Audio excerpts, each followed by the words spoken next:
जवाहरलाल नेहरू सुभाष बोस को अपने छोटे भाई की तरह समझते थे और वाइस हुँ, वर्सा।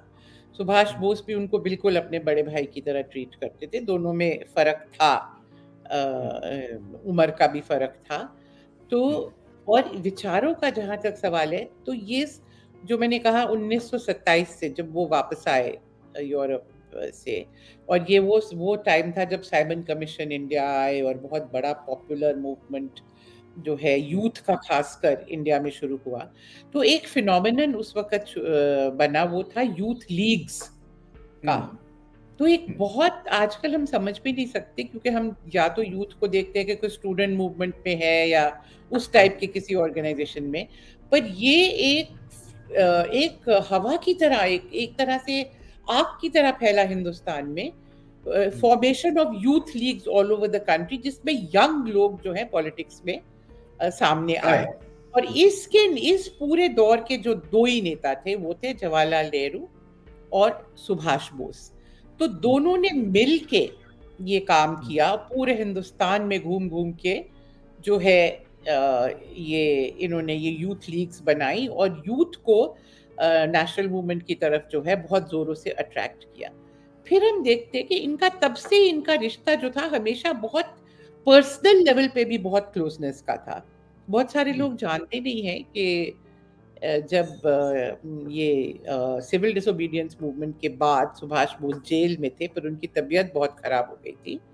तो हुँ, अंग्रेज़ों ने उनको रिहा कर दिया था एक कंडीशन पे कि वो यूरोप चले जाएँ। हुँ, हिंदुस्तान में नहीं रह सकते, पर ट्रीटमेंट के लिए यूरोप जा सकते हैं। तो वो यूरोप चले गए थे, 34 में ही चले गए थे। 34 नहीं तो 35 में चले गए थे। तो जब जवाहरलाल नेहरू की पत्नी कमला जी की जब तबीयत बहुत खराब हुई और जवाहरलाल नेहरू को भी फिर रिहा कर दिया गया, क्योंकि कमला नेहरू उस वक़्त यूरोप में थी ट्रीटमेंट के लिए, इंदिरा गांधी उनके पास थी। तो जब उनका देहांत हो गया फिर वहाँ पे, तो उस वक़्त सुभाष बोस बिल्कुल कंधे से कंधा मिला के जवाहरलाल नेहरू के साथ वहाँ पे थे। उनके हुँ, पूरे जो उस वक़्त का क्राइसिस था, उसपे पूरी तरह पर्सनल लेवल पे जो शरीक हुए।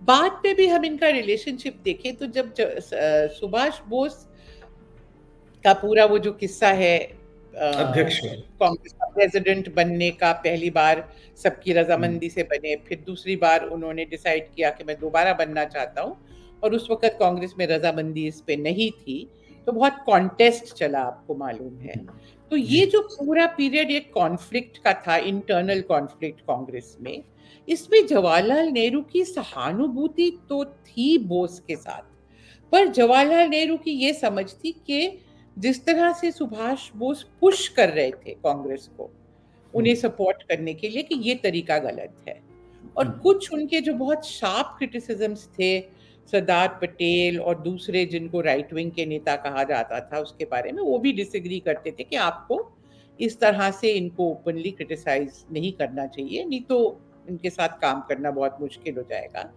फिर स्ट्रैटेजी के ऊपर भी कई डिफरेंसेस थे, जो सुभाष बोस की अंडरस्टैंडिंग थी कि मैं प्रेसिडेंट बनूंगा और कांग्रेस में फिर से आंदोलन चलाया जाएगा। जवाहरलाल नेहरू की उससे भी रजामंदी नहीं थी, पर सबसे ज्यादा वो ये नहीं चाहते थे कि कांग्रेस में किसी तरह का ब्रेक हो, ब्रेक। और कोई भी फैसला ऐसा नहीं हो सकता था जिसका गांधी जी को साथ लेके ना किया जाए।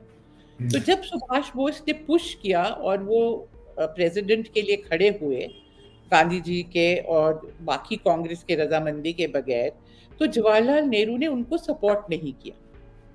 हुँ, तो बोस का एक उनके साथ ये तो था कि भई आपने मुझे क्यों नहीं सपोर्ट किया, पर ये पूरा जो प्रोसेस था, जो यहाँ तक पहुँचे, उस पीरियड में अगर अब इनका रिश्ता देखें, तो डिफरेंसेस हैं, पर उनका आपस का जो पर्सनल रिगार्ड है वो कभी खत्म नहीं होता है।